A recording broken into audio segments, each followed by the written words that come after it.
أولادكم من إملاق نحن نرزقكم وإياهم ولا تقربوا الفواحش ما ظهر منها وما بطن ولا تقتلوا النفس التي حرم الله إلا بالحق ذلكم وصاكم به لعلكم تعقلون ولا تقربوا مال اليتيم إلا بالتي هي أحسن حتى يبلغ أشده وأوفوا الكيل والميزان بالقسط لا نكلف نفسا إلا وسعها وإذا قلتم فاعدلوا ولو كان ذا قربى وبعهد الله أوفوا ذلكم وصاكم به لعلكم تذكرون وأن هذا صراطي مستقيما فاتبعوه ولا تتبعوا السبل فتفرق بكم عن سبيله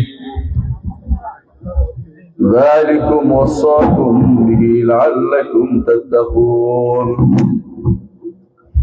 الحمد لله মুন্সিরহাট সালাফি ফাউন্ডেশন পাঠাগার কর্তৃক আয়োজিত আজকে এই অনুষ্ঠানে যারা উপস্থিত হয়েছেন সবাই আমার একান্ত আপনজন। বহু দিক থেকে, একদিক থেকে তারা আমার আকীদার ভাই, আরেক দিকে মানহাজের ভাই, আরেক দিক থেকে আমার কাছের মানুষ। আমার বেশিরভাগই আমার আব্বাজানকে চিনেন। পুরো এলাকার মানুষ, বড় বড় আলেমরাও আমার আব্বাজানের ছাত্র ছিলেন। আমার ব্যাপারে এ সমস্ত এলাকায় কিছু মানুষ আছে মিথ্যা ছড়ায়, মিথ্যা কথা দিয়ে বিভিন্ন ভাবে বিভ্রান্ত করতে চায়। আমি একজন মুসলিম, আল্লাহর কাছে দোয়া করি তিনি যেন ইমানদার বানায়, তিনি যেন আমাকে ইহসানের অধিকারী বানায়, মুহসিন বানায়, দোয়া করি, আশা করি। একজন মুসলিম, আমার নামে এর বাইরে অতিরিক্ত যত নামগুলি ছড়াচ্ছে এগুলি মিথ্যা ছাড়া কিছু না। আমি কোরআন এবং হাদিস পড়েছি, দেশেও পড়েছি, তাই না? পড়িনি? দেশে আমি সর্বোচ্চ ডিগ্রি নিয়েছি, মাদ্রাসা লেভেলে সর্বোচ্চ ডিগ্রি আমি নিয়েছি। বিশ্ববিদ্যালয় লেভেলে দেশের ডিগ্রি আমি ভর্তি হয়েছে, ঢাকা বিশ্ববিদ্যালয়ের ছাত্র ছিলাম। আমি কামেল বলে তখনকার সময় আমি সবচেয়ে বেশি নম্বর পেয়ে তখন ফার্স্ট হয়েছিলাম। লেখাপড়া করেছি, এরপর বিদেশেও পড়েছি। আমি গর্বের জন্য বলছি না, শুধু বোঝার জন্য বলছি। আমার বিরুদ্ধে কেউ কথা বললে, মিথ্যা বললে বিশ্বাস করে, ধরো গুনাহ হবে না? মিথ্যা কথা যখন মানুষ প্রসার করে তখন তাদের সম্পর্কে জেনে নেবেন যারা কথাটা বলছে তারা কতটুকু জ্ঞানী। আমি যদি কোনো এমন লোকের সম্পর্কে কথা বলি যে লোক গ্রহণযোগ্য ব্যক্তিত্ব, তাহলে আপনারা বলবেন যে এই লোকে কেন ওনার বিরুদ্ধে কথা বলছে। তাহলে যে সমস্ত লোকেরা আমার বিরুদ্ধে বিভিন্ন জায়গায় কথাবার্তা বলছে তাদেরকে বলুন কোন কারণে আমার বিরোধিতা করছে। আমি কি কোরআনের কারীমের কোন নির্দেশনার বিরুদ্ধে কাজ করছি? রাসূলের কোন হাদিসের বিরুদ্ধে কাজ করছি? আবু হানিফা রাহিমাহুল্লাহর মতের বিরুদ্ধে কোনো কাজ করছি? মালিক শাফিঈ রাহমাতুল্লাহ আলাইহির মতের বিরুদ্ধে কোনো কাজ করছি? চার ইমামের কথার বাইরে চলে গেছি?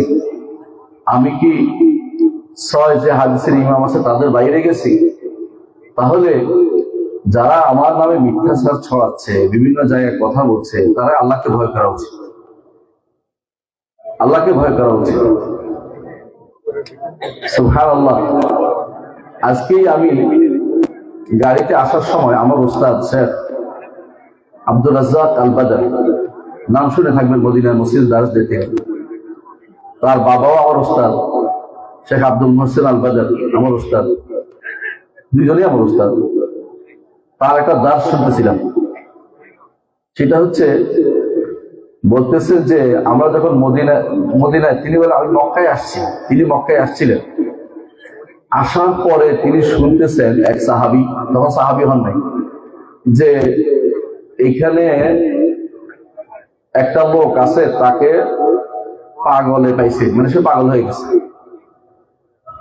তো তিনি বলেন যে আমি মনে মনে বললাম যে এই লোকটাকে নিয়ে এত কথা হচ্ছে, আমার কাছে কিন্তু পাগল ঝাড় কিছু একটা আছে। মানে তখনকার দিনে বোঝা গেল পাগল ঝাড়তো, পাগলটা ফটো দিত। তো বলে আমি গেলাম, যাই বললাম যে দেখুন, আপনাকে শুনেছি সবাই বলতেছে আপনার লোকেরা, আপনার লোক বুঝছেন তো, 14 গ্রামবাসীরাই বলে, বাইরে কেউ আমার খারাপ বলে না। আল্লাহ রহমতে পৃথিবীর অনেক জায়গায় আমি সেমিনার করি, আর সারা বছরে আমার ওয়াজ থাকে, বিভিন্ন জায়গায় আলোচনা থাকে। 14 গ্রামের মানুষ শুধুমাত্র খারাপ বলে, বুঝলেন না? এই জন্য বলছি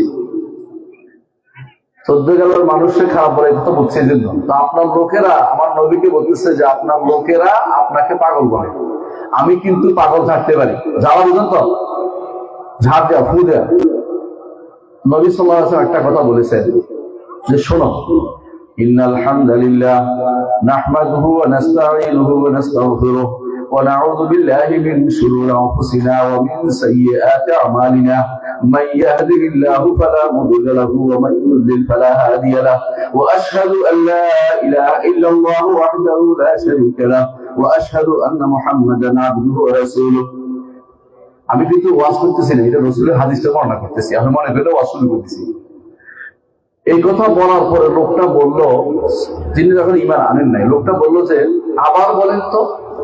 রাসূল আবার বললেন এই কথাটা, এটা আপনারা শুনেন তো প্রতিদিন, তাই না? কখন শুনেন? খুতবা শুরু হইলে শুনেন, আলোচনা শুরুতে শুনেন। আমার নবী মক্কায় থাকতে এই কথাটা যখন শুনাইছে, ওই লোকে বলতেছে কোন পাগলের কথা এটা হইতে পারে না, কোন গণকের কথা এটা হতে পারে না, কোন কবির কথা হইতে পারে না। আপনার হাত বাড়িয়ে দিন, আমি আপনার কথা শুনবো, আপনার উপর ঈমান আনবো। তখন তিনি ঈমান এনেছেন। আমি তো 14 গ্রামবাসীকে এরকম চাই। আমি প্রথমে কোরআন তেলাওয়াত করেছি, কোরআন তেলাওয়াতের ব্যাখ্যা করবো, আপনাকে শুনবেন? শুনবেন ইনশাআল্লাহ। আমি আপনাদেরকে আমার দল নাই, দলের দিকে আহ্বান জানাবো, আমি আমার আল্লাহর দিকে আহ্বান জানাচ্ছি।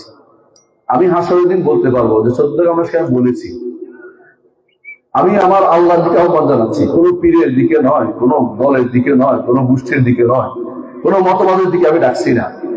আমি একমাত্র আল্লাহর দিকে আহ্বান জানাচ্ছি, যে আহ্বান মুহাম্মদুর রাসূলুল্লাহ সাল্লাল্লাহু আলাইহি ওয়াসাল্লাম করেছে, যে আহ্বানের প্রতি সাড়া দিয়ে সাহাবায়ে কেরাম রাসূলুল্লাহ সাল্লাল্লাহু আলাইহি ওয়াসাল্লাম হাতে হাত রেখে বায়াত করেছিলেন। এই বায়াত এখন আমি নিব না, কারণ আমাদের বায়াতের অধিকার নাই, এটা মুহাম্মদুর রাসূলুল্লাহ সাল্লাল্লাহু আলাইহি ওয়াসাল্লাম খাস। কিন্তু বিশ্বাস করতে হবে যে কোরআন হক, মুহাম্মদুর রাসূলুল্লাহ সাল্লাল্লাহু আলাইহি ওয়াসাল্লাম হক, নবীরা হক, আর রাসূলের বাণী হক। এর বাইরে তো আমরা কথা বলি না। ক্বাল আল্লাহ ওয়া ক্বাল রাসূল, এর বাইরে যাওয়ার কোনো সুযোগ নেই।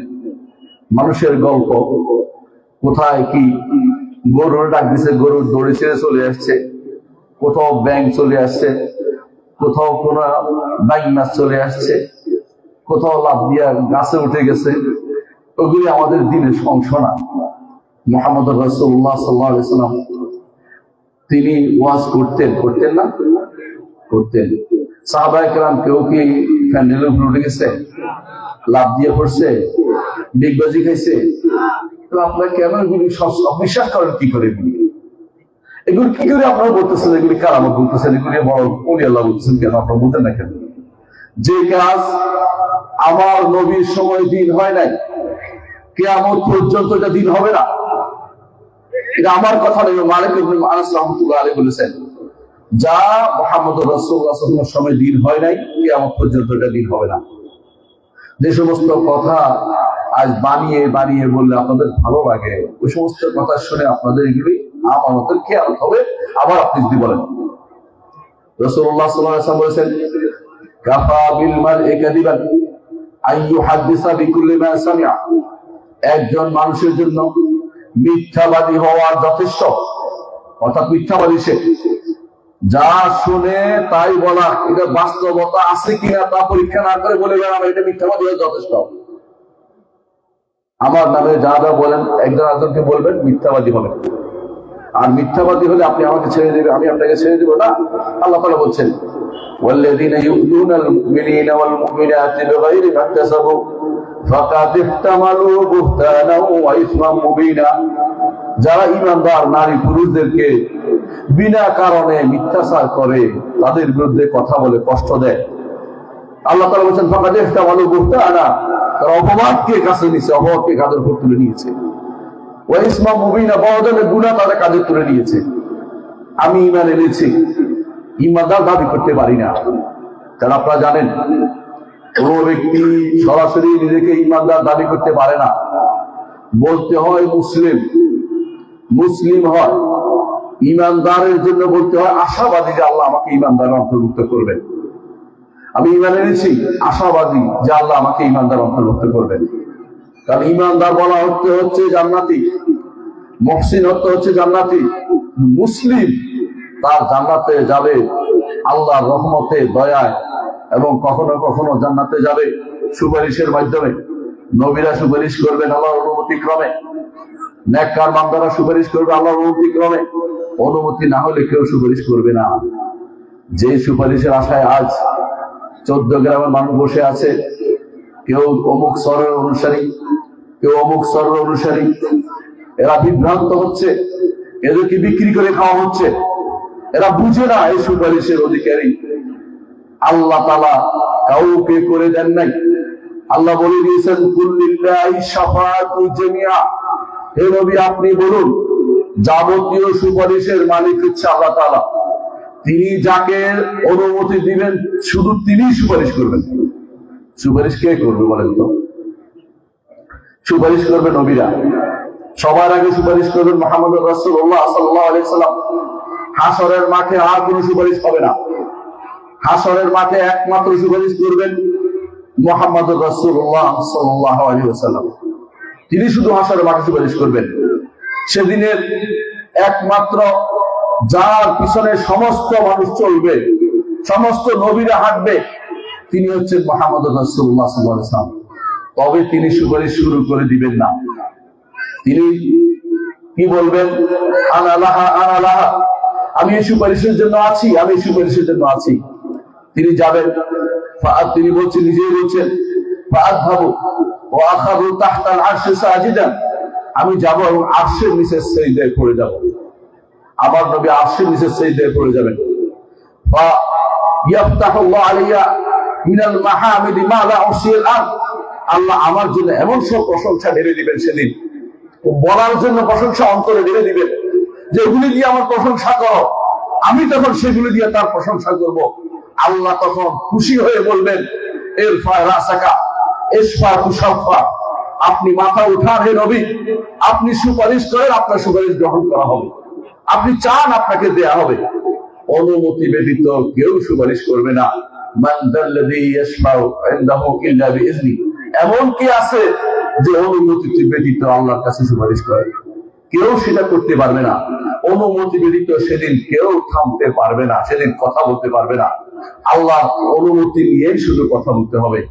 হাসরের মাঠে কেউ জাহাজ নিয়ে আসবে না, মিথ্যা কথা। হাসরের মাঠে কেউ জাহাজ নিয়ে আসবে না, ও জাহাজের জায়গা নয়।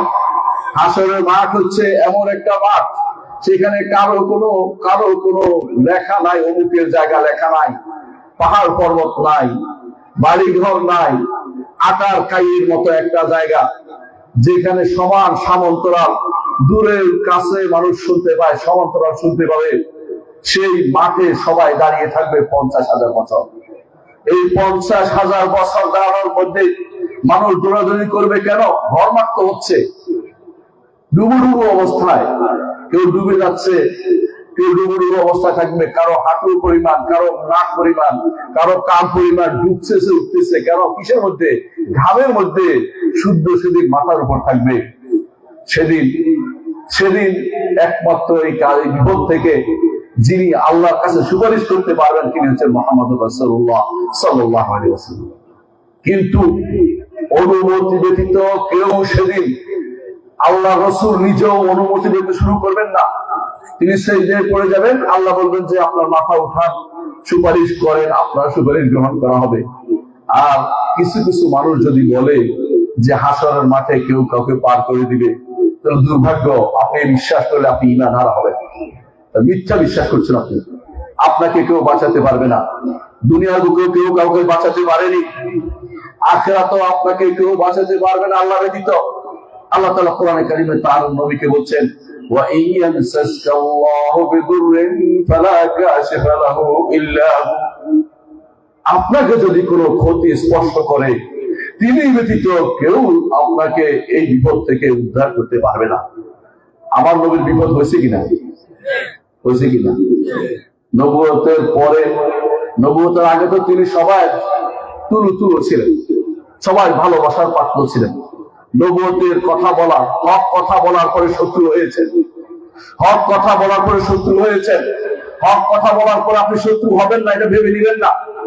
আপনারা যারা আছেন, সালাফি ফাউন্ডেশনে যারা আছেন, সবাইকে বলছি, আপনি চুপ থাকার সুযোগ নাই। কারণ আপনি মরে গেলে, হক কথা না বলে মরে গেলে আল্লাহ আপনাকে পাকড়াও করবেন। আপনার বাবাকে বলবেন, মাকে বলবেন, আপনার চাচাকে বলবেন, চাচিকে, সবাইকে জানাবেন, আত্মীয় স্বজন জানাবেন। এটা হক, এর বাইরে চিন্তা করার সুযোগ নাই। হাসরের মাঠে শর্ত যদি তিনটা না হয়, কেউ কারোর জন্য সুপারিশ করবে না। কোন হুজুর বুজুর্গ সুপারিশ করতে পারবে না। মিথ্যা কথা, হুজুরের মনে থাকবে না আপনার কথা, ইয়া নফসি ইয়া নফসি শরীক করতে থাকবে। একমাত্র মুহাম্মদ রাসূলুল্লাহ সাল্লাল্লাহু আলাইহি ওয়াসাল্লাম আপনার জন্য তিনি সুপারিশ করবেন। তবে সুপারিশের জন্য তিনটি শর্ত রয়েছে। এক নম্বর শর্ত হচ্ছে আল্লাহ তাআলার কাছে অনুমতি। দুই নম্বর শর্ত হচ্ছে অনুমতি, তিনি অনুমতি শুধু তাকেই দিবেন যার উপর আল্লাহ সন্তুষ্ট, যার উপর আল্লাহ সন্তুষ্ট। তিন নম্বর হচ্ছে অনুমতি শুধু তার জন্য দিবেন যার উপর আল্লাহ সন্তুষ্ট। কথা বলছেন কিনা? বুঝলেন না? তিনটা। একটা হচ্ছে অনুমতি লাগবে, দুই নম্বর হচ্ছে যিনি সুপারিশ করবেন তার অনুমতি লাগবে, তার জন্য অনুমতি, তার উপর আল্লাহ সন্তুষ্ট রাখতে হবে।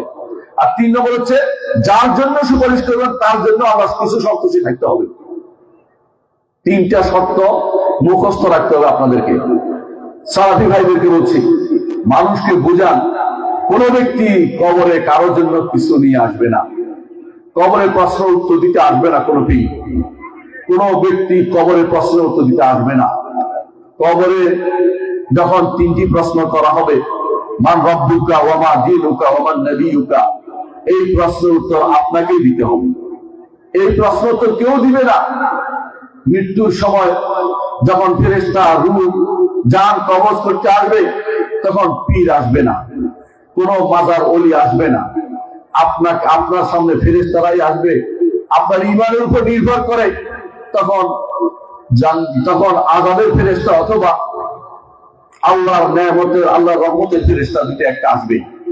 ঈমানদার হলে রহমতের ফেরেশতা আসবে, আর যদি কোন কাফের হয়ে থাকেন আপনার জন্য আযাবের ফেরেশতা আসবে। ঠেকানোর কোনো সুযোগ নাই, ঠেকাতে পারবেন না। আমার কথা নয়, মুহাম্মদ রাসূলুল্লাহ সাল্লাল্লাহু আলাইহি ওয়াসাল্লাম বলেছেন।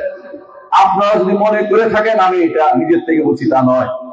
এটা বারা ইবনে আযিব রাদিয়াল্লাহু আনহু বর্ণিত হাদিসে এসেছে, যা ইমাম তিরমিজি, নাসাই, ইবনে মাজাহ এবং ইমাম আহমদ ইবনে হাম্বল সহ এক গুচ্ছ আলেম বর্ণনা করেছেন যে হাদিসটির সন্দেহের কোনো অবকাশ নাই।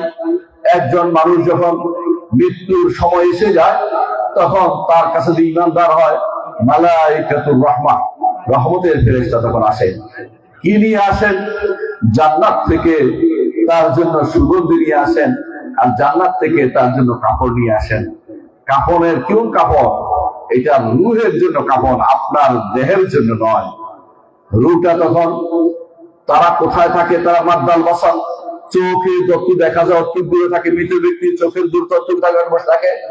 আর মালাকুল মউত তখন তার জানতে থাকেন তাকে। মালাকুল মউত বলবেন, আজরাইল বলবেন না, আজরাইল নামে কোনো ফেরেশতা নাই। মালাকুল মউত তিনি তখন মাথার পাশে তাকে ডাকতে থাকেন, হে রূহ বেরিয়ে আসো। তখন রূহ সুন্দর করে বেরিয়ে আসে, আর সেই সুগন্ধি কাপড় দিয়ে রূহটাকে পেঁচিয়ে তারা তখন সেটাকে নিয়ে আকাশের দিকে উঠতে থাকে। এক আসমান, দ্বিতীয় আসমান, তৃতীয় আসমান, চতুর্থ আসমান, পঞ্চম আসমান, ষষ্ঠ আসমান, সপ্তম আসমান ভেদ করে আল্লাহ তাআলার আরশের কাছে গিয়ে সেটা উপস্থিত হয়। আল্লাহ তাআলা তখন বলেন, সেই হাদিসের শব্দ বলছি, আল্লাহ তাআলা তখন বলেন, আদখিলু, আমার এই বান্দাকে ফি ইল্লিয়িন, ইল্লিয়িনে প্রবেশ করাও। আর সেখানে যতটুকু যায় সুগন্ধিতে ভর্তি হয়ে যায়। সবাই বলে কার রূহ এত সুগন্ধিযুক্ত হলো, কার রূহ? সেটা হলো শুধুমাত্র ঈমান যার আছে, শুধুমাত্র তার রূহ শুধুমাত্র এরকম হয়ে থাকে। আর যদি কাফের হয়, মুশরিক হয়, মুনাফিক হয়, তার রূহ হরণ করার জন্য আসে মালাইকাতুল আযাব, আযাবের ফেরেশতা আসে, এবং সেও মাদ্দাল বসার, চোখের দূরত্বে বসে থাকে, চোখের যত দেখা যায় কিন্তু দূরত্বে বসে থাকে। আর যখন এদেরকে দেখে তখন তার সারা শরীরের আঙ্গুলের মাথা পর্যন্ত, আল্লাহ কোরআনে বলছেন কুল্লা বানান, আঙ্গুলের মাথা পর্যন্ত রূহ কি করে ছুঁয়ে যায়, পালাইতে আরম্ভ করে, ভাগ আরম্ভ করে, বের হতে চায় না। কারণ বের হলে তার জন্য আযাব সে বুঝতে পারে, এজন্য বের হতে চায় না। কিন্তু ফেরেশতারা টেনে তাদেরকে বের করে। আল্লাহ কোরআনে কারীম বলেছেন আল্লাযীনা ইয়াদরিবুনা আল্লাযীনা তাতাওয়াফাহুল মালায়েকাতু ইয়াদরিবুনা উজুহাহুম ওয়া আদবারাহুম, যাদেরকে ফেরেশতারা হত্যা করে, মারে, তাদের পিঠে এবং তাদের পিছনে এবং সামনে চেহারার উপরে আঘাত করে তাদের রূহরণ করে। এ হচ্ছে কাফেররা। সেই সময় থেকে আপনার জন্য, আর এরপর যদি কাফের হয়ে মারা যান, সারা জীবনে আর কিছু ভালো অপেক্ষা করবে না, কিছু করে নাই। হাসরের মাঠেও আপনার কষ্ট ছাড়া কিছু উপায় নাই। হাসরের পরে জাহান্নামে যাওয়া ছাড়া কোনো পথ নাই। ঈমান যদি না থাকে, আপনার মূল সম্পদ না থাকে, কিছুই আপনি পাবেন না। এই ঈমান, যে ব্যক্তি ঈমানটা রক্ষা করতে পারেনি, যে ব্যক্তি আশা করে বসে আছে কেউ তাকে উদ্ধার করবে হাসরের মাঠে, সেই ব্যক্তি কাফের হয়ে গেছে। যে ব্যক্তি মনে করবে অমুকের মাজারের ক্ষমতা আছে, সে ব্যক্তি কাফের, সে ব্যক্তি মুশরিক। যে ব্যক্তি মনে করবে অমুক হুজুরের মরা মানুষকে উদ্ধার জীবিত করে দিতে পারে, সে ব্যক্তি কাফের, সে ব্যক্তি মুশরিক, কোনো সন্দেহ নাই। আল্লাহ ছাড়া, আমার নবীর বিপদ যদি কেউ ছাড়াতে না পারে, আপনার বিপদ কিভাবে মানুষ ছাড়াবে? আপনি একটু চিন্তা করে দেখুন। আমার নবীর মতো শ্রেষ্ঠ ব্যক্তি আল্লাহ দুনিয়াতে আর আসেনি এবং আসবে না। তার সম্পর্কে আল্লাহ তাআলা বলছেন কোরআনে কারীমে, যখন ইন্নী লা আমলিকু লাকুম দাররান ওয়ালা রাশাদা, হে নবী আপনি বলে দিন, আমি তোমাদের জন্য ভালো কিংবা মন্দ করার ক্ষমতা রাখি না। আমার নবী রাখেন না বলছে আল্লাহ তাআলা, বলতে ঘোষণা করতে বলছে আল্লাহ তাআলা। তার নবীকে বলছেন ঘোষণা করতে, যে আমার নবীকে বলছে ঘোষণা করতে। আল্লাহ তাআলা কি বলছে? তার নবীকে বলছেন, আমাদের সবাই নবীকে, সবাই প্রিয় মানুষ থেকে বলছেন ঘোষণা করতে যে আমি ভালো মন্দের ক্ষমতা রাখি না, উপকার অপকারের ক্ষমতা রাখি না। পীর আপনার উপকার করতে পারবে না। যতদিন 14 গ্রামের মানুষ পীরের আসল থেকে বের হইতে না পারছে, হেদায়েতের পথ দেখতে পাবেন না। যারা পীরের আসল নিয়ে বসে আছেন, বিভ্রান্ত হচ্ছেন। আল্লাহ রাসূল সাল্লাল্লাহু আলাইহি ওয়াসাল্লাম বলেছেন আদ-দুনিয়া মালউনাতুন ওয়া মালউনুল মা ফিহা ইল্লা যিকরুল্লাহি ওয়া মা ওয়ালা। দুনিয়া হচ্ছে অভিশপ্ত, দুনিয়াতে যা আছে তাও অভিশপ্ত, তবে আল্লাহর জিকির এবং তার সাথে সম্পৃক্ত যা আছে তা। আমরা যে এখানে বসেছি, এটার নাম হচ্ছে জিকির। জিকিরের নাম ইল্লাল্লাহ ইল্লাল্লাহ বলা নয়, জিকিরের নাম আল্লাহ আল্লাহ বলা নয়। জিকির হচ্ছে লা ইলাহা ইল্লাল্লাহ, জিকির হচ্ছে সুবহানাল্লাহ, জিকির হচ্ছে আলহামদুলিল্লাহ, জিকির হচ্ছে আল্লাহু আকবার, জিকির হচ্ছে লা হাওলা ওয়ালা কুওয়াতা ইল্লা বিল্লাহ, জিকির হচ্ছে লা ইলাহা ইল্লা আনতা সুবহানাকা ইন্নী কুনতু মিনাজ জালিমিন, জিকির হচ্ছে রাসূলুল্লাহ সাল্লাল্লাহু আলাইহি ওয়াসাল্লামের দরুদ পাঠ করা, জিকির হচ্ছে ইস্তিগফার করা। এই 7-8টি জিনিস, আরেকটি জিকির আছে অতিরিক্ত, ইয়া যাল জালাল ওয়াল ইকরাম। এগুলো যদি আপনি নিজের জীবনে সারা জীবন বলতে পারেন সুন্দর করে, আপনি হবেন উত্তম জিকিরকারী। আপনার থেকে উত্তম জিকিরকারী আর কোনো ব্যক্তি নয়। জিকির কোন পীরের দরবার থেকে নিতে হয় না। জিকির নিতে হবে কোরআন এবং সহিহ হাদিস থেকে। জিকির নিজে বানাইতে পারবেন না। আমার নবী যেটা জিকির করতে বলছেন সেটা করবেন, আমার নবী বলেন না সেটা করবেন না। যত বড় আপনাকে জিকিরের নাম দেখ না কেন, কাদেরিয়া তরিকা, চিশতিয়া তরিকা, মুজাদ্দিদিয়া তরিকা, এই তরিকা আমার নবীর দেয়া নয়। আবু হানিফা রাহমাতুল্লাহ আলাইহি এইসব তরিকায় ছিলেন না। আবু হানিফা রাহমাতুল্লাহ আলাইহি আব্দুল কাদের জিলানীর আরো 300 বছর আগে পার হয়ে গেছেন। আবু হানিফা রাহমাতুল্লাহ আলাইহি কোন পীরের মুরিদ ছিলেন না। পীরের মুরিদ হওয়া যাবে না, পীরের মুরিদ হওয়া বিদআত। পীর মুরিদি ইসলামে নাই। ইসলামে আছে উস্তাদ এবং শাগির্দ, যেটা বলেছিলাম সেটা কি রাসূল বলেছেন, দুনিয়া মালউনাতুন, অভিশপ্ত, মালউনুন মা ফিহা, দুনিয়ার মধ্যে যা আছে তাও অভিশপ্ত। তবে 4টি জিনিসের কথা আমার নবী বলেছেন। 1 নম্বর হচ্ছে জিক্রুল্লাহ, আল্লাহর জিকির, ওয়ামা ওয়ালা, আল্লাহর জিকির সাথে সম্পৃক্ত মাদ্রাসা, মসজিদ, পাঠাগারগুলো। তারপর 3 নম্বর হচ্ছে আলেম আও মুতাআল্লিম, আব্বা হুজুর কে চিনেন, সারা জীবন পড়াই দিচ্ছে ছাত্রদেরকে, মুতাআল্লিম, আপনারা ছাত্র হয়েছেন, ছাত্র উস্তাদ, কি ছাত্র কিসের ইলম? এই ইলম হইতে হবে আল ইলমে শারঈ, যে ইলম কোরআন এবং সুন্নাহ আসছে সেটা শিখতে হবে। আমি যেটা বলছি, আমি আমার কথা দেরি করবো না, বলছি শুধুমাত্র এটাই। যদি মনে করে থাকেন আপনার আমল ব্যতীত অন্যের আমল দিয়ে আপনি পার পেয়ে যাবেন, অন্যের শুধু টাকা দিলে আপনি পার পেয়ে যাবেন, তাহলে আপনি সে সময় বিপদে পড়ে যাবেন। আপনার ইলম, আপনার আমল, আপনার দাওয়াত, আপনার সবর, আমার এই কথা আল্লাহ বলে দিয়েছেন, কোরআনে কারীম বলছেন ওয়াল আসর ইন্নাল ইনসানা লাফি খুসর, প্রত্যেকটি মানুষ ক্ষতিগ্রস্ত হবে। ইল্লাল্লাযীনা আমানু, তবে যারা ঈমান আনবে, ও আমিলুস সালিহাত, নেক আমল করবে। নিজেই করতে হবে ভাই, নিজের ঈমান পরিশুদ্ধ করতে হবে। নিজের ঈমান পীরের দরবারে পাওয়া যায় না, ঈমান পাওয়া যায় কোরআন এবং সুন্নাহর মধ্যে। কোন দরবারে পীর দরবারের মধ্যে ঈমান পাওয়া যায় না। যারা দরবারের অনুসারীকে আমার বিরোধিতা করতে থাকুন, আল্লাহর কাছে আমি হক কথা বলছি বলে যাচ্ছি। আমি বলতে পারবো আল্লাহর কাছে, আল্লাহ আমি 14 গ্রামবাসীকে বলে আসছি, সেদিন বলতে পারবো। কতদিন আমার জীবনটাকে আমি জানি না, বলে যাবো এটা যে আল্লাহর কাছে যদি ঈমান যদি রক্ষা করতে হয়, কোরআন এবং সুন্নাহ থেকে নিতে হবে। ঈমান কোন ব্যক্তির দরবারে পাওয়া যায় না, ওই দরবার করার অনুমতি আল্লাহ ও তার রাসূল দেন নাই। এগুলো সব মিথ্যা ছাড়া আমাদের উপর দিয়ে চালিয়ে দেওয়া হয়েছে। ওই পীরের দরবারে যারা আছে সবগুলি নষ্ট এবং পথভ্রষ্ট ছাড়া কিছুই নয়। এগুলি অনুসরণ করে চলা যাবে না।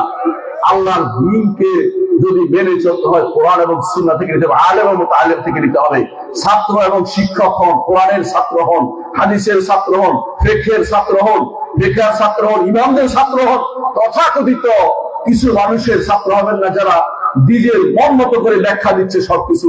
বাইন মাসের ওয়াজ করবে কেউ কতক্ষণ ওয়াজ করবে, ওই গরুর ওয়াজ, কেউ কতক্ষণ অমুকের ওয়াজ, এগুলি এই জাতীয় ওয়াজ আল্লাহর দুনিয়াতে কেউ অনুমোদিত করে না। এগুলি বানিয়ে ওয়াজ করা অনুমোদিত নয়। কোরআন দিয়ে যে ব্যক্তি ওয়াজ করবে না, কোরআন দিয়ে ওয়াজ করতে হবে, হাদিস দিয়ে ওয়াজ করতে হবে, স্বল্প সারির বক্তব্য আপনি বলতে হবে, নিজের মন মতো। হুজুরের কারামত দিয়ে ওয়াজ করার কিছু নয়। হুজুরের কারামত হুজুরের জন্য, আপনার জন্য নয়। কারামত হক, কিন্তু কারামত বিষয়টা কেন হয় জানতে হবে। 2 কারণে কারামত হয়, মুখস্থ করেন। 2 কারণে বেশি কোনো কারামত হয় না। 1 নম্বর হচ্ছে আল্লাহর দায়ী, আল্লাহর পথের একজন দায়ী যিনি, তাকে আল্লাহ সহযোগিতা করেন বিপদ থেকে উদ্ধার করার জন্য, তখন কারামত দেখা দেয়। 2 হচ্ছে যখন দাওয়াতের পথে সমস্যা হয়েছে, তখন শুধুমাত্র আল্লাহ তাআলা সহযোগিতা করে। আল্লাহর পথের দায়ী এবং দাওয়াতকে সহযোগিতা করার জন্য শুধুমাত্র কারামত হয়। কারামত শুধু ভেলকি দেখানোর জন্য হয় না। আমাদের সমাজে প্রচলিত আছে, উনি করিয়ে দিচ্ছে, তিনি আরেকজন অমুকের তিনি সমন নিয়ে আসছে, পুলিশের সময় পুলিশ সাদা করে দিচ্ছে। এই সমস্ত গাঁজা পরিকল্প হবে না। আবার কেউ বলে ডুব দিয়া দেখো তো আমার এলাকা ভেঙে যাচ্ছে, ডুব দিয়া চিঠি নিয়ে পাঠাইছে, চিঠি দিয়া ডুব দিয়া দেখেছে ওখানে একজন বসে আছে, তার কাছে নাকি চিঠি দিয়ে আসছে। এই জাতীয় মিথ্যা কথা কেউ বলবেন না। এবং কেউ বলে থাকে খিজির নাকি জীবিত আছে, তার কাছে কেউ আশাবাদ থাকে। খিজির মরে গেছে বহু আগে, খিজির আলাইহিস সালাম মরে গেছে। মুহাম্মদ রাসূলুল্লাহ সাল্লাল্লাহু আলাইহি ওয়াসাল্লামের সময়ে তিনি জীবিত ছিলেন না। জীবিত থাকলে বদরের যুদ্ধে আসা তার জন্য ফরজ হইতো, কারণ মুহাম্মদ রাসূলুল্লাহ সাল্লাল্লাহু আলাইহি ওয়াসাল্লাম বলেছেন লাউ কানা মুসা হাইয়ান লামা ওয়াসাউ ইত্তিবাই, যদি মুসা জীবিত থাকতো আমার অনুসরণ ছাড়া তার কোনো গন্তব্য ছিল না। এর অর্থ হচ্ছে রসুলের সাথে যুদ্ধে অংশগ্রহণ না করে তার কোনো গত্যন্তর ছিল না। রসুলের দরবারে হাজির হওয়া ছাড়া তার কোনো গত্যন্তর ছিল না। খিজির আলাইহিস সালাম বহু আগেই মরে গেছে। আল্লাহ তাআলা কোরআনে কারীমে বলেছেন ওমা জাআলনা লিআহাদিন মিন ক্বাবলিকাল খুলদা আফাইন মিত্তা ফাহুমুল খালিদুন, ওমা জাআলনা লিবাশারিন মিন ক্বাবলিকাল খুলদা, আপনার আগে কোনো মানুষের জন্য আমি চিরস্থায়ী জীবন দেইনি। আল্লাহ তাআলা তার নবীকে জানাচ্ছেন যে চিরস্থায়ী জীবন কেউ পায় নাই। যারা বলে খিজির চিরস্থায়ী জীবন পেয়েছেন, তারা মিথ্যা কথা বলছেন, তারা না জেনে কথা বলছেন। খিজির আলাইহিস সালাম জীবিত নেই। যারা খিজিরের নাম করে আপনাকে বিভ্রান্ত করছে, খিজিরের কাছে চিঠি পৌঁছায়, খিজির এসে তাকে কথা শোনায়, এবং মনে করে যে খিজির আল্লাহর শরীয়ত না মেনে চলতে পারবে, তারা সম্পূর্ণ মিথ্যার উপর পেশাটি করে যাচ্ছে। তাদের সম্পর্কে আপনার সাবধান হওয়া উচিত। ইমানদার কেন ধোঁকা খায় জানেন? ইমানদার মনে করে যে এরা তো বিশাল দরবার অধিকারী, তারা যদি করে একবার তাকায় আল্লাহ খুশি হয়ে যাবে, এরকম না। কিন্তু আল্লাহ আপনাকে ডাকতে বলছে, উদউনি আস্তাজিব লাকুম, আমাকে ডাকো আমি তোমার ডাকে সাড়া দেবো। আল্লাহ বলে নাই দুনিয়ায় ঘুরে আসতে বলে নাই, সরাসরি রাতের বেলা ডাকেন, আল্লাহ তাআলা আপনার ডাকে সাড়া দিবে। এটা শিখুন। কোন এই জাতীয় মাধ্যম যেটাকে বলে, এই মাধ্যমের কথাটা আপনি শুনে রাখুন। মাধ্যম বলতে যেটা বোঝায়, শরীয়তে মাধ্যম কখন নেওয়া যায় এটা বুঝেন। শরীয়তে মাধ্যম হচ্ছে এটা, এলেম অর্জনের মাধ্যম দরকার, আলেমের কাছ থেকে শিখেছেন, দিন শিখা দরকার, মুহাম্মদ রাসূলুল্লাহ সাল্লাল্লাহু আলাইহি ওয়াসাল্লামের কাছ থেকে শিখছেন, কোরআন এবং সুন্নাহর মাধ্যমে শিখছেন, এইটা হচ্ছে মাধ্যম। এই মাধ্যম গ্রহণযোগ্য। আর তিনটা মাধ্যম আছে, দেয়া যায় আছে। আল্লাহ নাম এবং গুণের ওসিলা দিয়ে দোয়া করবেন। মুহাম্মদ রাসূলুল্লাহ সাল্লাল্লাহু আলাইহি ওয়াসাল্লাম দোয়া করতেন এইভাবে, আল্লাহুম্মা ইন্নী আবদুকা ওয়া ইবনু আবদিকা ওয়া ইবনু আমাতিকা নাসিয়াতি বিয়াদিকা মাদিন ফিহা হুকমুকা আদলুন ফিহা কাদাউকা আসআলুকা বিকুল্লি ইসমিন হুয়া লাকা সাম্মাইতা বিহি নাফসাকা আও আনজালতাহু ফি কিতাবিকা ওয়া 'allamtahu আহাদান মিন খালকিকা ওয়া ইসতা'আতারতা বিহি ইলমিন গায়রি 'ইনদাকা আন তাজআলাল কুরআনা রাবি'a কলবি জালা'a হুzni নূরা সাদরি যাহাবা হাম্মি ওয়া গাম্মি। রাসূলুল্লাহ এইভাবে দোয়া করতেন। এবার তো আল্লাহর নাম ও গুণের ওসিলা দিয়ে দোয়া করেন। প্রতিটি নাম জানুন, গুণ জানুন, তাওহীদ প্রতিষ্ঠা করুন। তাহলে অবশ্যই আল্লাহ তাআলার নাম এবং গুণ জানলে এগুলি দিয়ে আপনি আল্লাহর কাছে, আল্লাহ আপনি রহমান আমাকে দয়া করুন, আপনি গফফার আমাকে ক্ষমা করুন, এভাবে আল্লাহর কাছে দোয়া করুন। আল্লাহ এটা কবুল করবেন। এই একটা পদ্ধতি হচ্ছে মাধ্যম, অর্থাৎ নাম এবং গুণের মাধ্যম দিয়ে দোয়া করবেন। দ্বিতীয় মাধ্যম হচ্ছে আপনি একটা নেক কাজ করেছেন, এই ওসিলা দিয়ে দোয়া করুন। আপনার সেই ঘটনা মনে পড়ে কিনা? মুহাম্মদ রাসূলুল্লাহ সাল্লাল্লাহু আলাইহি ওয়াসাল্লাম বলেছেন, 3 ব্যক্তি রাস্তা দিয়ে রওনা হয়েছিল। তখন তারা হঠাৎ করে দেখছে ঝড় বৃষ্টি আরম্ভ হয়েছে, তারা গর্তের ভিতরে ঢুকে পড়েছে। এমন সময় উপর থেকে পাথর এসে গর্তের মুখ বন্ধ করে দিয়েছে। তখন প্রত্যেকে তার নেক আমলের ওসিলা দিয়ে দোয়া করেছে। আল্লাহ তাআলা সেই দোয়া কবুল করে তাদেরকে বের হওয়ার সুযোগ করে দিয়েছেন। 3 নম্বর হচ্ছে একজন ঈমানদার নেককার বান্দার সাথে দোয়া করছে, আপনিও তার দোয়ায় শরীক হবেন। এইটুকু উপস্থিত জীবিত সক্ষম ব্যক্তির কাছে আপনি একত্রিত হয়ে বললেন, হুজুর আপনি দোয়া করেন আমার সাথে, আমিও দোয়া করছি। এইটা হচ্ছে 3টা মাধ্যমের বাইরে আর কোন মাধ্যম আল্লাহর দুনিয়াতে আসে নাই। এই বাকিগুলি হচ্ছে মিথ্যা মাধ্যম। কোন ব্যক্তির ওসিলা দিয়ে ইসলামে জায়েজ নাই। কারণ আপনি যদি বলেন অমুক হুজুরের কারণে আল্লাহ আমারে ভালো করে দেন, এটা কেন করবে আল্লাহ তাআলা বলেন? কেন করবেন? আপনি বলবেন আল্লাহ আমি অমুককে ভালোবাসি, আরো ভালোবাসা একটা আমল, নেক আমল, এই জন্য আমি আপনার কাছে আসছি, এটা ঠিক আছে। আমি মুহাম্মদ রাসূলুল্লাহ সাল্লাল্লাহু আলাইহি ওয়াসাল্লামকে ভালোবাসি, রাসূলের ভালোবাসা ঈমান, এই জন্য আমি এই ওসিলা দিয়ে আপনার কাছে আসছি, ঠিক আছে, এটা কোনো সমস্যা নেই। কারণ আল্লাহ তাআলা শিখিয়ে দিয়েছেন, রব্বানা ইন্নানা আমান্না ফাগফির লানা যুনুবানা, আল্লাহ আমরা ঈমান এনেছি, এই ওসিলা দিয়ে দোয়া করছি, আপনি আমাদের গুনাহ ক্ষমা করে দেন। আরেকজনের ঈমান দিয়ে পার পেতে পারবেন না। আরেকজনের ঈমান দিলে পার পেতে যদি হইতো, তাহলে আবু তালেব পার পেয়ে যেতেন, ইব্রাহিমের বাবাও পার পেয়ে যেতেন, তারা কেউ পার পাবে না। কারণ একজনের জন্য একজন ইন্ডিভিজুয়াল হিসাব হবে। হাসরের মাঠে আল্লাহ তাআলা বলছেন, ওয়া কুল্লুহুম আতিহি ইয়াউমাল কিয়ামাতি ফারদা, প্রত্যেকে হাসরের মাঠে একে একে আসবে, সেখানে কেউ কারো কথা স্মরণ করবে না। আপনি আজ মনে করছেন সন্তানের জন্য অনেক কিছু রেখে যাচ্ছেন, এই সন্তান আমার জন্য হাসরের মাঠে এই করবে সেই করবে, কিছু করবে না। আল্লাহ বলে দিয়েছেন, ইয়াউমা ইয়াফিরুল মারউ মিন আখিহি ওয়া উম্মিহি ওয়া আবিহি ওয়া সাহিবাতিহি ওয়া বানি, প্রত্যেকে পালাবে, স্ত্রীও পালাবে। যার জন্য দুনিয়া এত পয়সা খরচ করছেন, এত কিছু করছেন, হারাম খাচ্ছেন, সুদ খাচ্ছেন, ঘুষ খাচ্ছেন, সেই সন্তান আপনার পাশে দাঁড়াবে না, আপনার স্ত্রী আপনার পাশে দাঁড়াবে না, আপনার সেদিন কেউ আপনার পাশে দাঁড়াবে না। লিকুল্লি ইমরিইন মিনহুম ইয়াওমাইযিন শা'নুন ইউগনি, প্রত্যেকের সেদিন এমন অবস্থা হবে, সে বলবে আমি নিজেকে নিয়ে ব্যস্ত, আমাকে ডিস্টার্ব করতে এসো না, আমি এখন ভয়ে আছি, আমার কি হয় আমি জানি না, আমার কাছে কেউ আসতে পারবে না। সেদিন আপনি পালাবেন। হাসরের মাঠ কি ছোটখাটো জিনিস? হাসরের মাঠ কত বড় আপনি জানেন? হাসরের মাঠ হচ্ছে এই পৃথিবীটা পুরোটা ধ্বংস হয়ে যাবে, আল্লাহ তাআলা নতুন একটা পৃথিবী তৈরি করবেন, বিশাল এক পৃথিবী, যেই পৃথিবীতে কারো উপরে কোনো জুলুম হয় নাই, যেই পৃথিবীতে কারো কোনো সাইন নাই, যেই পৃথিবীতে কোন পাহাড় পর্বত নাই, সেই বিশাল পাহাড় এদের ভিতরে আপনি আপনার ছেলেকে কোথায় খুঁজে পাবেন বলেন তো? আপনার পীরকে কোথায় খুঁজে পাবেন? আপনার অলিকে কোথায় খুঁজে পাবেন? কেউ কারোর জন্য কিছু করবে না। আব্দুল কাদের জিলানী রহমতুল্লাহ আলাইহি ইমাম, তিনি আপনার জন্য কিছু করবেন না। আপনি ভুল আশায় বসে আছেন, তেমনি ভাবে খাজা মঈনুদ্দিন চিশতি সঞ্জারি রহমতুল্লাহ আলাইহি আপনার জন্য কিছু করবেন না। আপনার জন্য হাসরের মাঠে কিছু করবেন না। আপনি আশা করে বসে আছেন, করবেন না। এই আশাটাই হচ্ছে আপনার শিরকি আশা। কারো কাছে আশা করবেন না। ইজা সাআলতা ফাসআলিল্লাহ, যখন চাইবেন একমাত্র আল্লাহর কাছে চাইবেন। ওই যে ইস্তাআনতা ফাসতাইন বিল্লাহ, আমার নবী আপনাকে শিখিয়ে দিয়েছেন, যখন আপনি সাহায্য চাইবেন আল্লাহর সাহায্য চাইবেন। হাসরের মাঠে কোনো পীর কিচ্ছু আসবে না, কোনো ওলি আল্লাহ আসবে না। সাহাবায়ে কেরাম সমস্ত পীরের চেয়ে বড় কিনা? কোনো সাহাবী আপনার জন্য আসবে না, কোনো সাহাবী আসবে না। যদি আপনি ঈমান নিয়ে যেতে পারেন, বিপদে পড়ে গেছেন, তখন আপনার জন্য ওই সাহাবী পার হওয়ার পরে, ওই ব্যক্তি পার হওয়ার পরে, পার হওয়া বুঝছেন কিনা?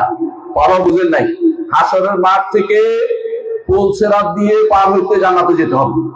হাসরের মাঠের পরে পুলসেরাত মানে হচ্ছে জাহান্নামের উপরে বিশাল এক পোল।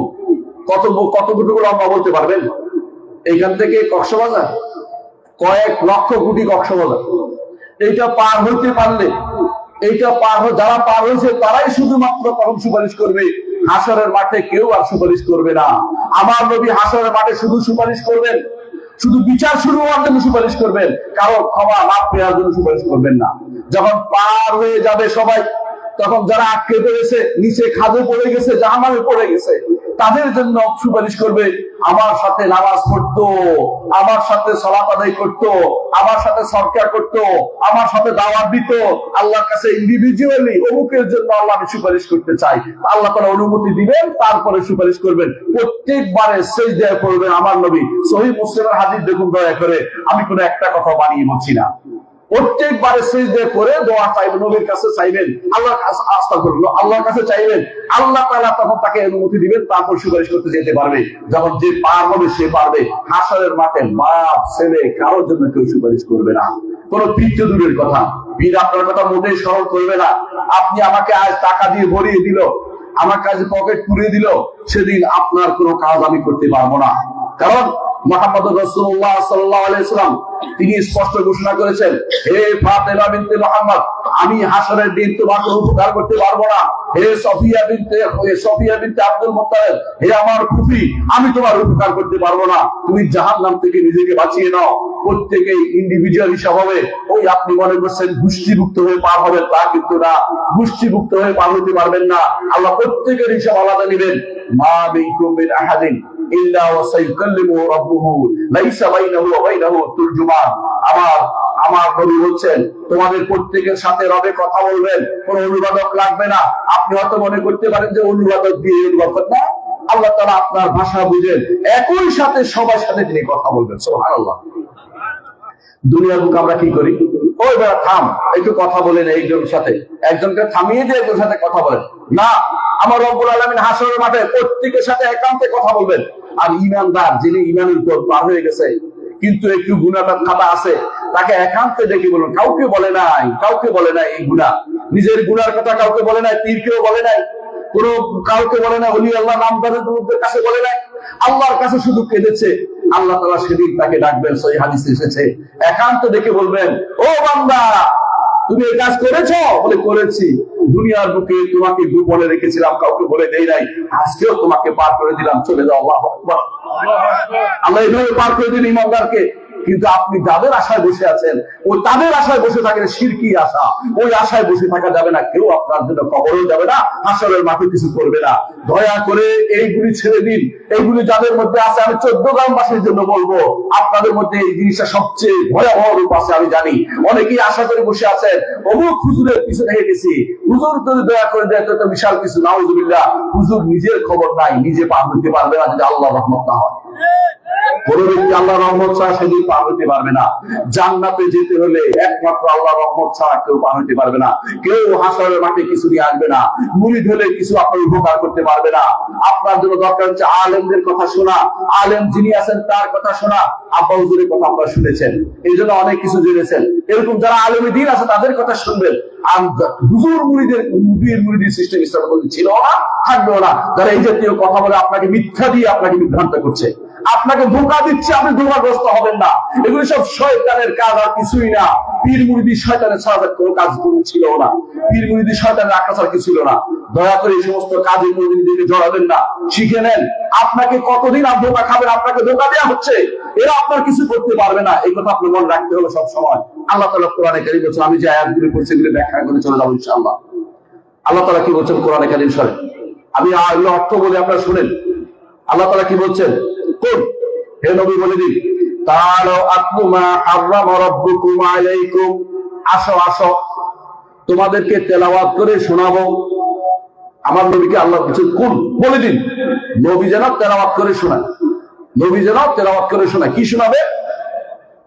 আল্লাহ তুশরিকু মা হারামা আলাইকুম রাব্বুকুম, যা আল্লাহ তাআলা আমাদের উপর হারাম করে দিয়েছেন, তোমাদের উপর আল্লাহ যা হারাম করেছেন এগুলো শোনাবো। এখন হারাম বুঝছেন তো, যা করা যাবে না। এক নম্বর হচ্ছে আল্লাহ তুশরিকু বিহি শাইআন, আল্লাহর সাথে কাউকে শরীক করিও না, আল্লাহর সাথে কাউকে শরীক করিও না। বুঝছেন তো, যে ব্যক্তি আশাবাদী হয়ে বসে আছে যে কবরওয়ালা তার ছেলেকে ভালো করে দিবে, কবরওয়ালা তার ছেলেকে ভালো করে দিবে, মাজারওয়ালা তার উদ্দেশ্য পূরণ করে দিবে, সে ব্যক্তি মুশরিক, সে ব্যক্তি মুশরিক, কোনো সন্দেহ নাই। যে ব্যক্তি আশা করে হুজুর কবরের কাছে বলছে, হুজুর আল্লাহকে বলে দেন যে আল্লাহ যেন আমার ছেলে ভালো করে দেয়, এবারও মুশরিক। কারণ কবরের কাছে চাওয়া যায় না, চাইলেই মুশরিক। কথা বুঝে রাখেন, কেউ আল্লাহ ছাড়া কারো কাছে চাইতে পারেন না। দুনিয়ার বুকে চাইতে পারেন, জীবিত মানুষ, ও ভাই আমার পানি দেন, দিতে পারে। মরা মানুষের কাছে কিছু চাওয়াই হচ্ছে। ইমাম আবু হানিফা রাহমাতুল্লাহ আলাইহি বলেছেন, কাকে বলছি? আবু হানিফা রাহমাতুল্লাহ আলাইহি ইমাম, তিনি বলতেছেন আপনারা যারা এটা পান না তাদেরকে বলেন বাহরুর রায়েক দেখতে। বাহরুর রায়েকের মধ্যে উল্লেখ আছে, ইমাম আবু হানিফা রাহমাতুল্লাহ আলাইহি বলেছেন মরা মানুষের কাছে কিছু চাওয়ার অর্থ হচ্ছে, মরা মানুষের কাছে চাওয়া হচ্ছে ডুবন্ত মানুষ আরো ডুবন্ত মানুষকে বলে আমারে বাঁচা। ডুবন্ত মানুষকে ডুবন্ত মানুষ বাঁচাতে পারে? দূরে তো ডুবে আছে। অর্থাৎ মানুষ মানুষের কাছে চাওয়া এটা বৈধ হইতে পারে না, এটা শিরক। এই জন্য কবরবাসীর কাছে কিছু চাওয়াই শিরক। কবর জিয়ারত কি জন্য হয়? কবর জিয়ারত হয় চারটি কারণে। এক নম্বর কারণ হচ্ছে আখিরাতকে স্মরণ করবেন, দুই নম্বর কারণ হচ্ছে দুনিয়া বিমুখ হবেন, তিন নম্বর কারণ হচ্ছে আল্লাহ রাসূলের সুন্নাত আদায় করবেন, চার নম্বর কারণ হচ্ছে কবরবাসীর জন্য দোয়া করবেন। যে ব্যক্তি মনে করবে কবরের ফয়েজ এবং বরকত তার কাছে আসতে, সে ব্যক্তি কাফের ও মুশরিক। আমি কি বলছি?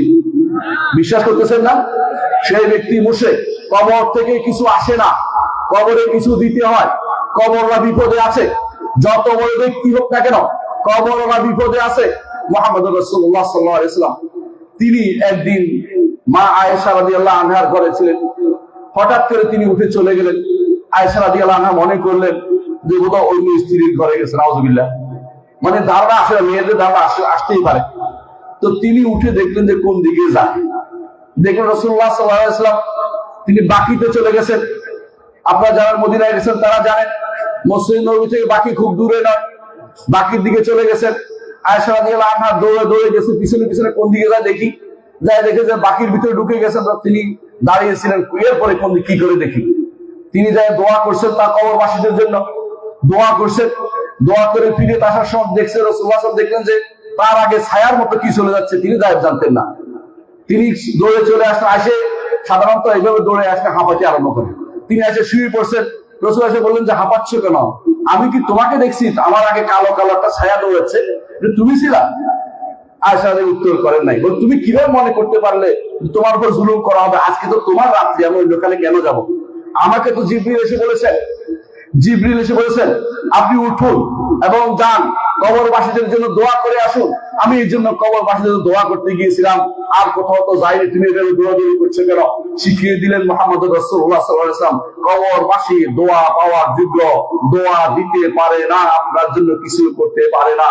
কোনো কবরবাসী আপনার জন্য দোয়া দিতে পারে না, কোনো ফয়েজ দিতে পারে না, কোনো বরকত দিতে পারে না, কোনো কিছু করতে পারে না। আপনার দোয়া শুনে না, আপনার বক্তব্য শুনে না। ওয়ামা আনতা বিমুসমিইন মান ফিল কুবুর, যারা কবরে আছে আপনি তাদেরকে শোনাতে পারবেন না। এই কথা আমি বলি নাই, আল্লাহ বলে দিয়েছে। এর অর্থ হচ্ছে কবরবাসীকে আপনি শোনাতে পারবেন না। হয়তো বলতে পারেন সালাম দেই, যে সালাম দিতে আল্লাহ রাসূল বলেছেন, এই জন্য আমরা সালাম দেই, সালাম ভিতরে পৌঁছলে জবাব দেয়, এমন কথা আমার নবী বলেন নাই। হ্যাঁ, আমার নবী একমাত্র মুহাম্মদ রাসূলুল্লাহ সাল্লাল্লাহু আলাইহি ওয়াসাল্লামের জন্য খাস হচ্ছে, একান্ত খাস বিশেষ হুকুম হচ্ছে, যেখান থেকে আপনি সালাম দেন না কেন তার সালামটা ফেরেশতা নিয়ে আমার নবীকে পৌঁছে দেয়, আর আমার নবী সেই দু আল্লাহ তাআলা ফেরত দেন তাকে সিরাত জবাব দিতে পারে। এইটা হচ্ছে কোরআন এবং হাদিসের ভাষ্য। সাধারণ কোন মানুষের জন্য এরকম করণীতি আসে নাই। যদি সালামের জবাব দিতেও পারে, অন্য কিছু চাইতে পারবে না, তাদের কাছে যদি আপনি চেয়ে বসেন আমার শরীরটা ভালো নয়, ভালো করে দেন, আমাকে পরীক্ষায় পাস করিয়ে দেন, আমাকে নির্বাচনে পাস করিয়ে দেন, তাহলে আপনি মুশরিক ছাড়া কিছুই নয়, আপনি ঈমান চলে গেছে, আপনি কিছুই প্রাপ্তি নাই, কবরবাসী আপনার জন্য কিছুই করতে পারে না। শিখতে হবে আপনাকে এটা। সম্মানিত এলাকাবাসী, আপনাদের কাছে আমার বড় কোনো চাহিদা নাই, যেটা বলেছি আল্লাহ তুশরিকু বিহি শাইআন, আল্লাহর সাথে কাউকে শরীক করবেন না। আমার একটা বই আছে, দয়া করে পড়বেন, আকীদার 4টি মৌলিক পরিভাষা। তাওহীদ কাকে বলে, শিরিক কাকে বলে, সুন্নাত কাকে বলে, বিদআত কাকে বলে, ওই বইটা পড়ে পড়ে আপনি দাগায় ফেলেন, আপনার পছন্দ না হলে ইচ্ছা মতো দাগ দেন, কিন্তু বইটা পড়েন, পড়ে আপনার পছন্দ না হলে বলেন যেটা পছন্দ হচ্ছে না। কিন্তু আমরা যারা আজ এই বিভিন্ন মানুষের আশায় বসে আছি যে হাসরের দিন তিনি নাকি করে বসবে, আমাকে উপকার করে দেবে, এই শিরকি আশায় বসে থাকা যাবে না। কবরবাসীর প্রতি সেই শিরকি আশা করা যাবে না। যে ব্যক্তি আপনার কথা শুনতে পাচ্ছে না তার কাছেও শিরকি আশা করা যাবে না। দূর দূরান্তে কোন এক জায়গায় আছে, নৌকায় ডুবে যাচ্ছে, আর আপনি বলেন বদর বদর বদর, আপনি মুশরিক। বদর আপনাকে বাঁচাতে পারবে না, বদর পীর আপনাকে বাঁচাতে পারবে না, অথবা বাইজিদ বুস্তামি নামক কোন ব্যক্তি আপনাকে বাঁচাতে পারবে না।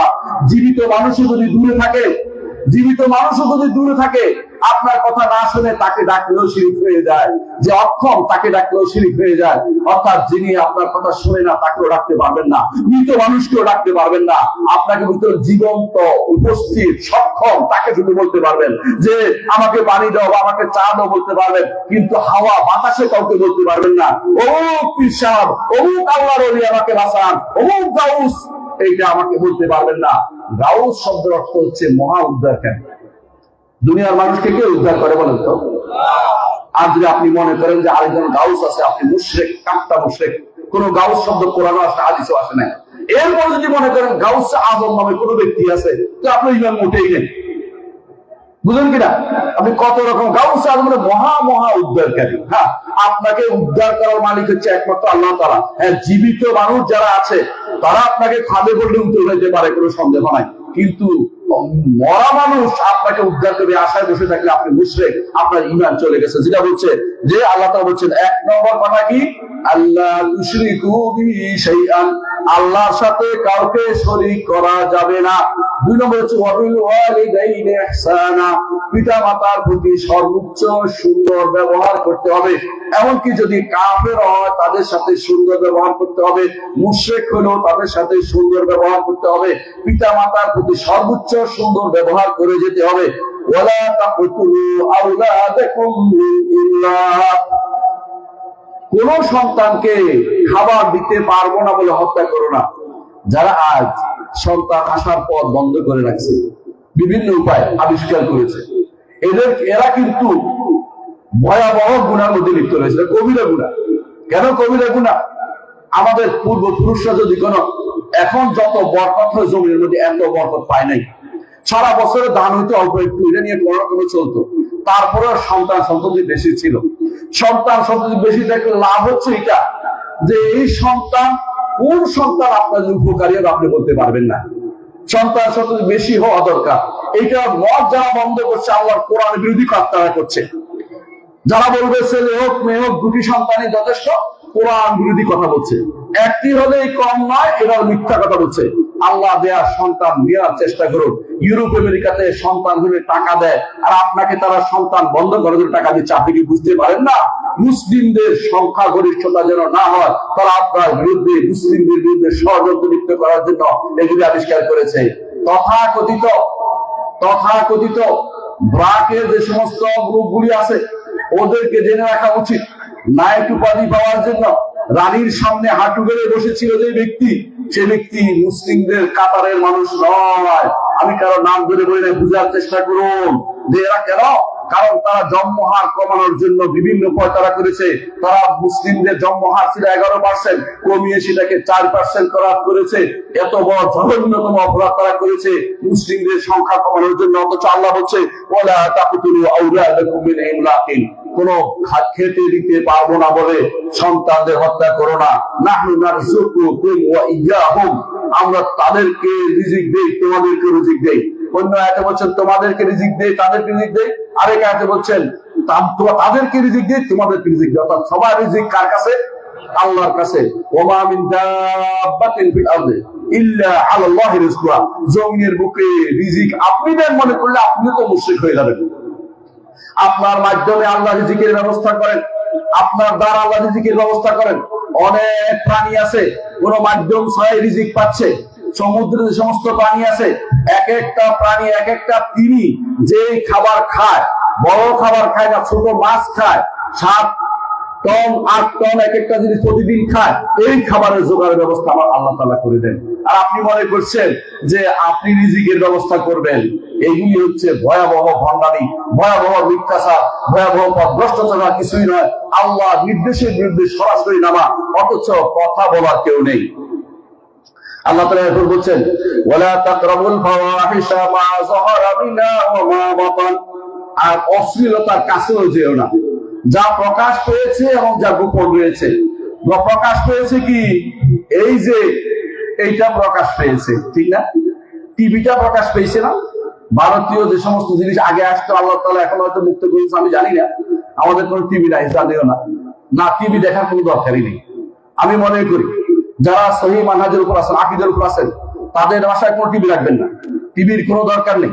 আর যারা দাওয়াতের কাজ করেন না, তারা এই বাটন সেট ব্যবহার করার কোনো দরকার নেই। তারা বাটন সেট ব্যবহার করবেন। এইগুলির মধ্যে খোঁজাবাদ আসে, রাতের বেলা পর্নোগ্রাফিতে পূর্ণ হয়ে থাকে। আপনার ছেলে, আপনার পরিবার ধ্বংস হওয়ার জন্য যথেষ্ট।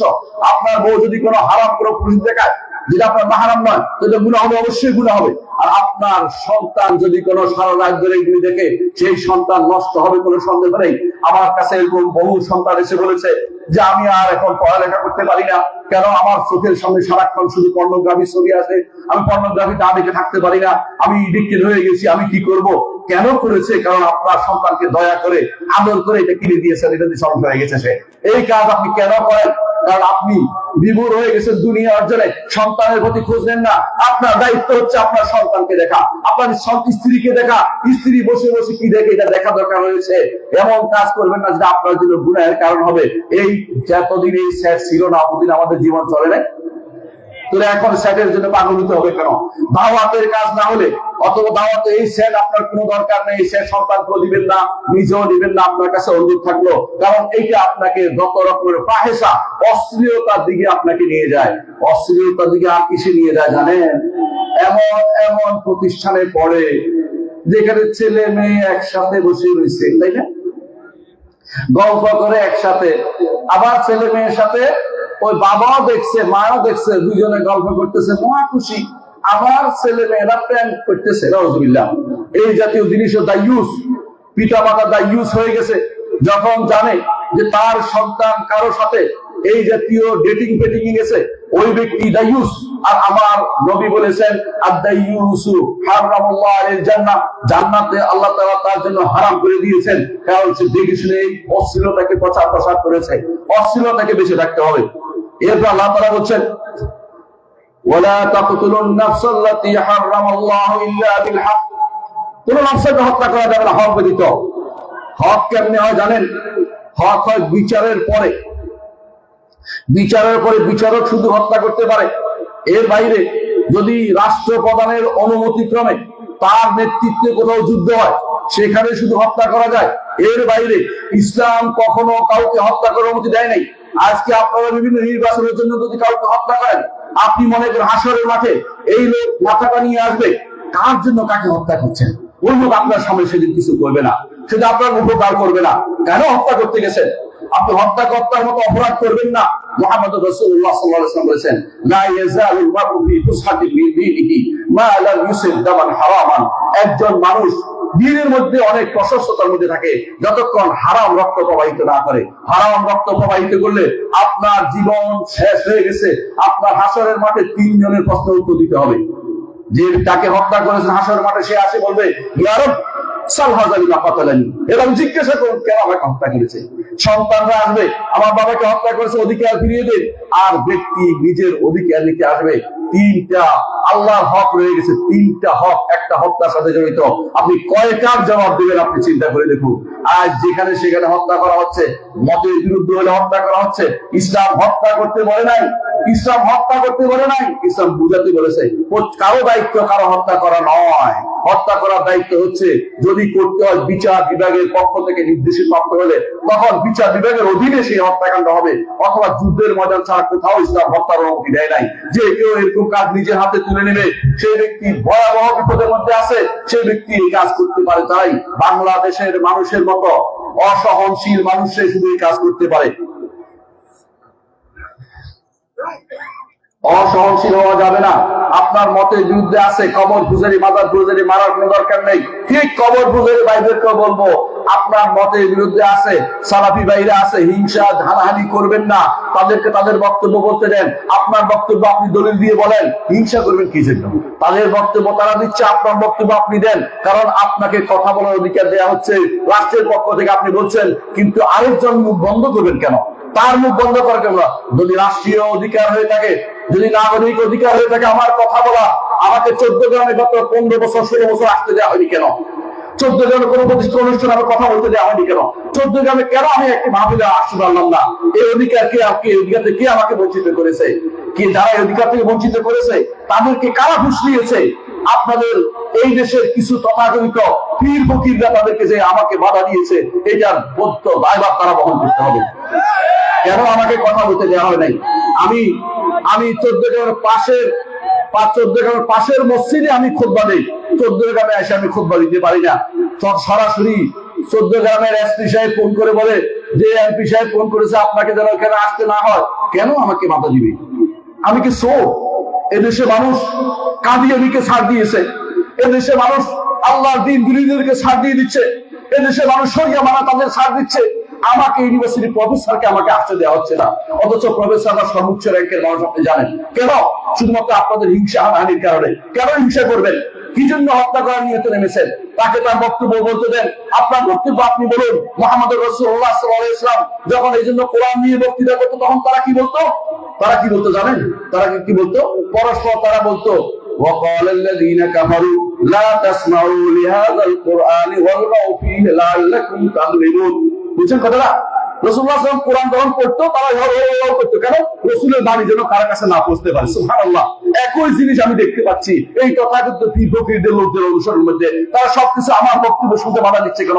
আমি তো আল্লাহর কোরআনের কথা বলছি, আমি তো রাসূলের হাদিসের কথা বলছি। নিজের থেকে একটা শব্দ বানিয়ে বলি নাই। এতক্ষণ পর্যন্ত যা বলেছি আপনার দলিল দিয়ে প্রমাণ করে দেখাবেন ওই কথাটা বানিয়ে বলছে, আমি সেটা বাদ দিয়ে দিব। কিন্তু কোনো কথা বানিয়ে বলি নাই। আমার বক্তব্য বন্ধ করার অধিকার কারণ নাই। যত ব্যক্তি বন্ধ করবে, যেই ব্যক্তি হোক না কেন, প্রশাসন হোক বা দিনমান হোক, সবাই এই বহন করতে হবে গুনাহ বহন। যে গুনাহ বহন করেছে আল্লাহ তাআলা কোরআনে কারীম বলেছেন যে যারা এটা করবে তাদের পরিণাম কি? আল্লাহ তাআলা বলেছেন وقال الذين كفروا لا تسمعوا لهذا القرآن والغوا فيه لعلكم تغلبون فلنذيقن الذين كفروا عذابا شديدا ولنجزينهم أسوأ الذي كانوا يعملون। এই আমলের কঠিন শাস্তি তাদেরকে বহন করতে হবে। কারণ আমাকে হেদায়েতের পথে বাধা দেওয়া হচ্ছে। আমি কোনো অন্যায় কাজ করিনি, আমি কোরআন এবং সুন্নাহর কথা বলতে আমি পারিনি। আরবের মুশরিকরা মুহাম্মদ রাসূলুল্লাহ সাল্লাল্লাহু আলাইহি ওয়াসাল্লামকে বাধা দিত এবং তারা বলতো, তারা রাসূল বাজারে যেতে না, তারা হই হুল্লোড় করতো। তিনি সত্য কথা বলতেন, তারা পাথর মারতো। এই অবস্থাতে তিনি যখন বললেন মান ইউইনি উবাল্লিগু কালাম রাব্বি, কে আমাকে আশ্রয় দিবে? আমি আমার রবের কালাম প্রচার করতে চাই, আমি কোরআন এবং হাদিসের কথা বলতে চাই। কেন আপনি এর মধ্যে বাধা দিবেন? এই বাধা দেওয়ার অধিকার আপনাকে কে দিয়েছে? আপনি যদি আপনার মিথ্যা চালু করতে পারেন, আপনি যদি মিথ্যা কেরামত চালু করতে পারেন, মিথ্যা বারবার প্রকাশ করতে পারেন, সারাদিন বসে বসে বেদাতে ভর্তি আপনি কথা বলতে পারেন, আমার সুন্নাহর কথা বলতে আমাকে বাধা দিবেন কি জন্য?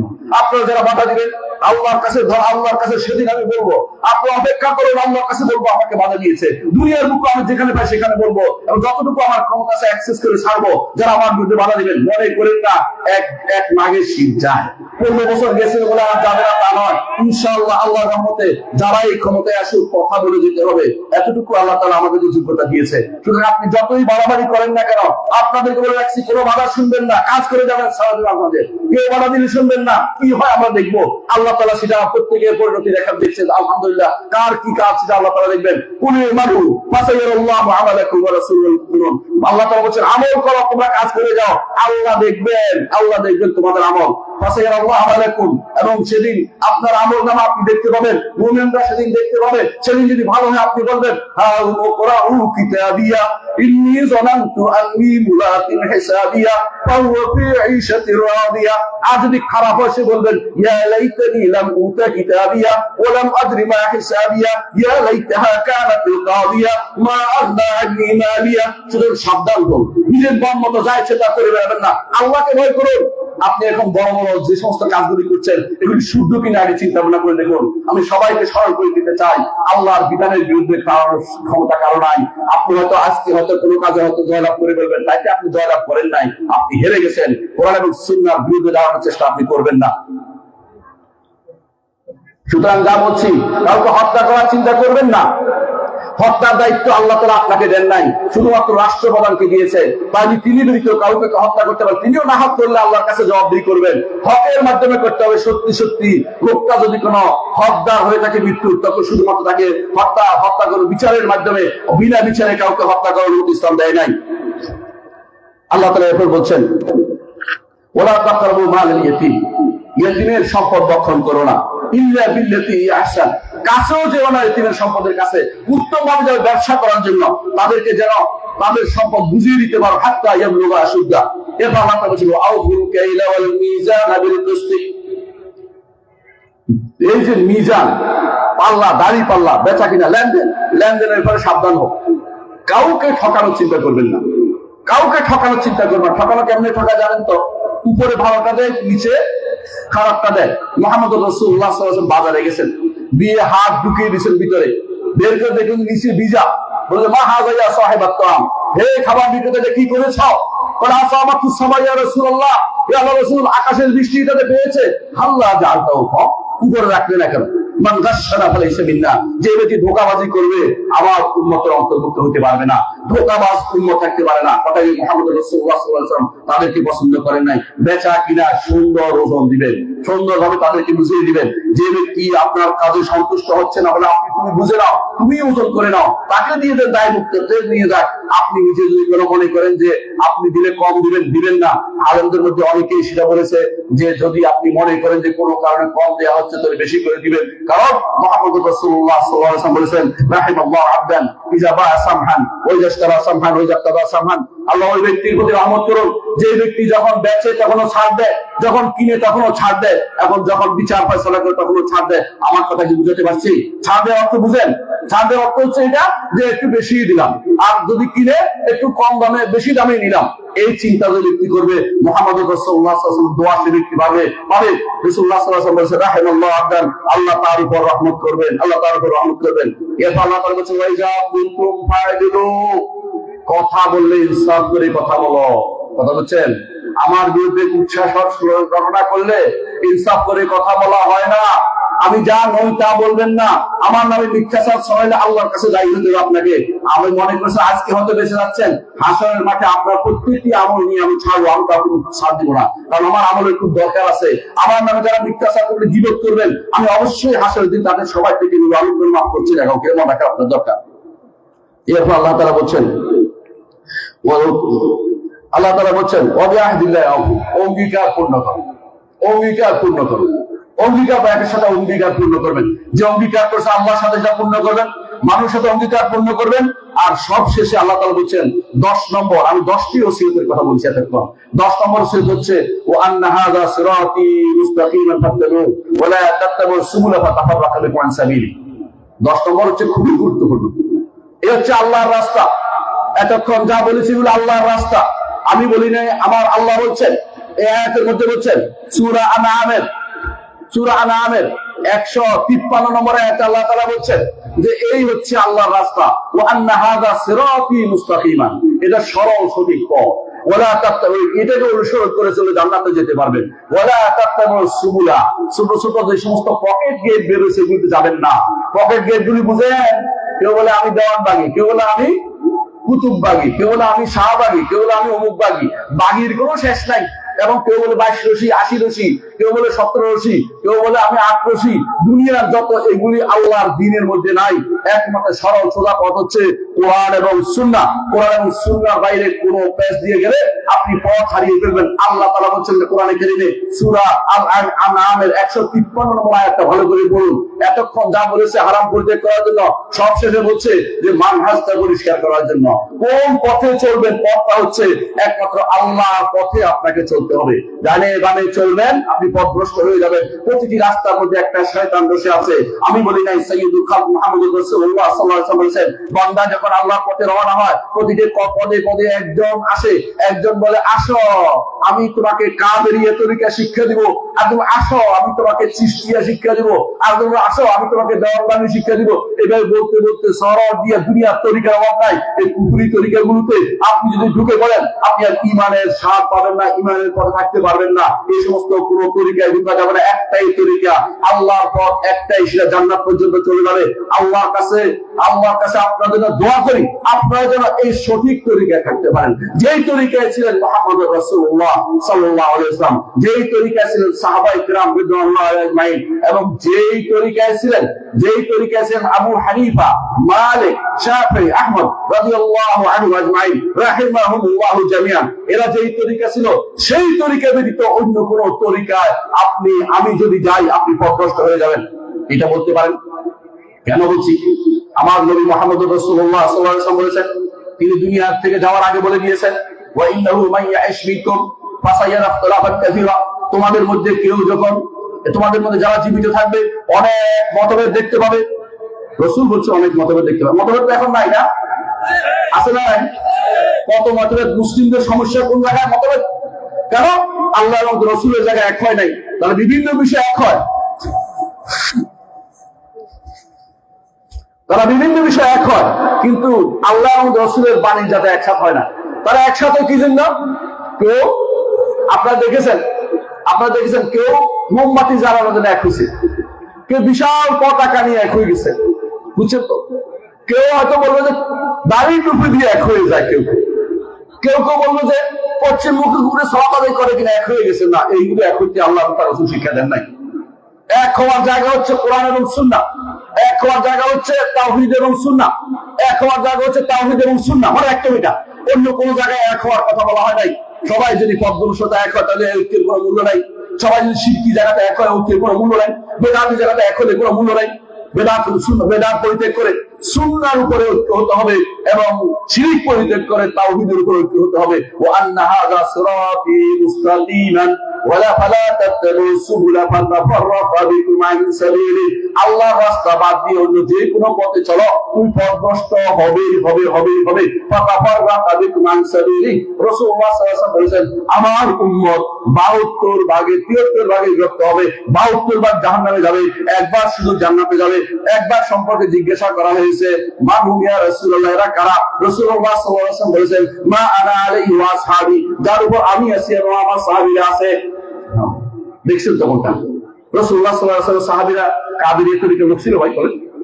চিশতিয়া, মুজাদ্দিদিয়া, নকশবন্দিয়া, খাতমিয়া, আরো কত নম্বর মুখস্থ নেই আমার কাছে।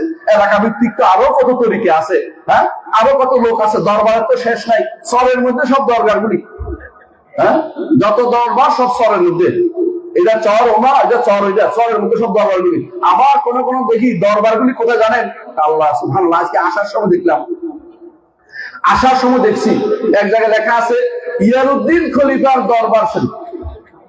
ইয়ারউদ্দিন খলিফার দাম বাক্স দেখছেন কোনদিন? মাঠে, হোটেলে, রেল লাইনে ইয়ারউদ্দিন খলিফার দরবার একটা দাম বাক্স একটা আছে। আচ্ছা, দাম বাক্সে যদি একটা টাকা দেয়, আপনার ইমান কিন্তু শেষ। ইমান শেষ, কাপড় হয়ে গেছেন আপনি। দাম বাক্স অর্থ এটা খুশি করার জন্য দিচ্ছেন। এটা তো আল্লাহকে খুশি করার দেওয়া দরকার ছিল। কবরওয়ালা কি টাকা খায়? কবরওয়ালা টাকার কি দরকার? কবরওয়ালা আপনি কি দিবেন? কবরওয়ালাকে টাকা দেয়া, ওই বাক্সওয়ালাকে টাকা দেয়া, ওই বাক্সতে টাকা দেয়া, আপনার জন্য শিরকি কিনার বাইরের কিছু নয়। যাদেরকে আল্লাহ তাআলা ক্ষমতা দিয়েছে তাদেরকে অনুরোধ করব, মানুষদেরকে শিরক থেকে মুক্ত করুন। এই সমস্ত যারা দরবারের নামে বাক্স করেছে, দরবার খুলেছে, এদেরকে উৎখাত করুন। আল্লাহর কাছে ভালো পাবেন, দুনিয়ার কারোর কাছে ভালো পাওয়ার দরকার নেই। এদেরকে সাবধান করুন, এদেরকে আপনি প্রতিহত করুন।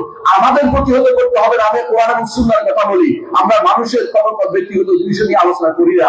আমাদেরকে প্রতিহত করতে কবর মাজার পূজা বন্ধ করুন। আপনাদেরকে তো অনুরোধ থাকবে, পাগলার মসজিদে টাকা দেওয়া বন্ধ করার ব্যবস্থা করুন। পাগলার এখানে লক্ষ কোটি টাকা উঠে কেন? পাগলার কারণে, পাগলা শব্দ শুনে মানুষ পাগল হয়ে যায়। পাগলা কিছু করতে পারে কিনা?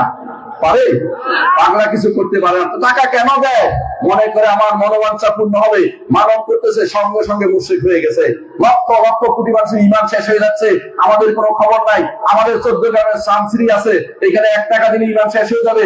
শাহসাব মসজিদ কাছে, আপনার একদম কাছে।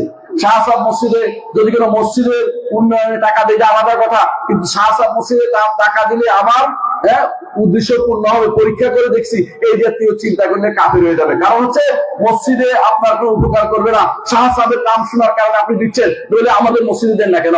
শাহ সাহেবের কারণে আপনি দিচ্ছেন, ওই শাহ সাহেবের কারণে কোথাও দেয়া যাবে না। শাহ সাহেব আপনার কিছু করবে না, শাহ সাহেবের কারণে আপনার উদ্দেশ্য পূর্ণ হবে না।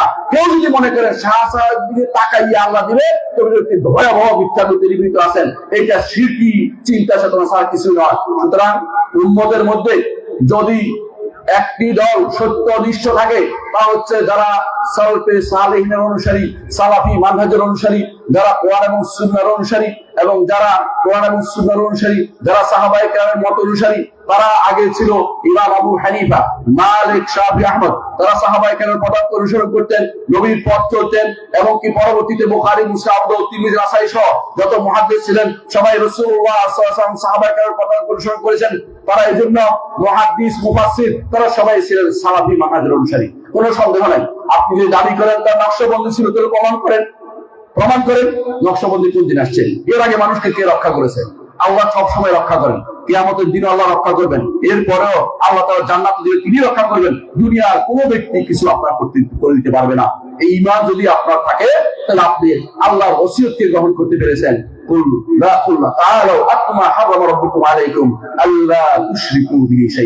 আল্লাহর সাথে কাউকে শরীক করব না, এই সিদ্ধান্ত নিয়ে নেন। বলেন, আল্লাহর সাথে কাউকে শরীক করব না। যদি পুড়িয়ে দেয়, যদি মারিয়েও ফেলে, এটা আমার কথা না, হাদিস। কারোর সাথে শরীক করবেন না। যদি পুড়িয়েও ফেলে, মেরেও দেয়, আপনার কি যায় আসে না। কারণ আপনি মরে গেলে কার কাছে যাবেন? আর শিরিক করলে কার কাছে যাবেন? আল্লাহর কাছে যাবেন। আল্লাহর কাছে গেলে হিসাব কাকে দিবে? যদি আপনি আল্লাহর ঈমান নিয়ে যেতে পারেন, শিরিক মুক্ত জীবন নিয়ে যেতে পারেন, আপনি জান্নাতে যাবেন। আর যদি আল্লাহর কাছে যান কি নিয়ে? শিরিক নিয়ে। আল্লাহর কাছে যেতেই হবে। যেতে কি নিবেন? শিরিক নিয়ে গেছেন, আপনার স্থান হবে জাহান্নাম। আপনি কি করবেন? আপনি সিদ্ধান্ত নেন। আমার বক্তব্য আমি পৌঁছে দিয়েছি। ওমা আলাইনা ইল্লাল বালাগুল মুবিন। আসসালামু আলাইকুম ওয়া রাহমাতুল্লাহি ওয়া বারাকাতুহু।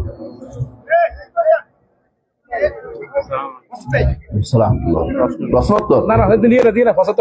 দিতে পারবো না আজকে, অনেক সময়, অনেক কাজ হয়ে গেছে আলহামদুলিল্লাহ। আমি প্রশ্নগুলো